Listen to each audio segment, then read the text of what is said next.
రోహిత్ చతుర్వేది అనే వ్యక్తి. ఈ రోహిత్ చతుర్వేది అనే వ్యక్తి ఒక కన్సల్టెంట్. ఐఐఎం బెంగళూరులో చదువుకున్నాడు.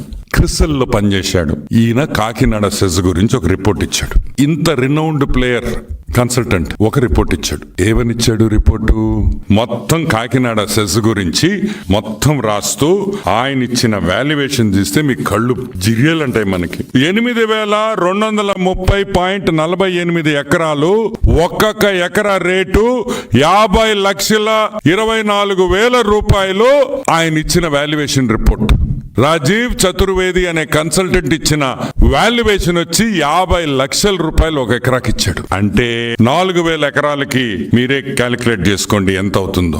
4,135 కోట్ల రూపాయలు. అంటే కేవీ రావు షేర్ కి 2,000 కోట్ల రూపాయలు వాల్యుయేషన్ వేశారు ఈ 4,000 ఎకరాలకి. అంటే 2,000 ఎకరాలకి 12 కోట్లు ఇస్తారా? 2,000 కోట్లకు గాను. ఈ రోజు నేను అడుగుతున్నా, ఇది న్యాయమా ధర్మమా అని అడుగుతున్నాం. ఇది బెదిరించడం కాదా? ఇది గన్ను పెట్టుకుని లాక్కోవడం కాదా? ఏమంటారు? 2,000 కోట్లు ఎక్కడా, 12 కోట్లు ఎక్కడా అని మేము అడుగుతున్నాం. ఇది బెదిరించడం కాకపోతే ఏంది అని అడుగుతున్నాం.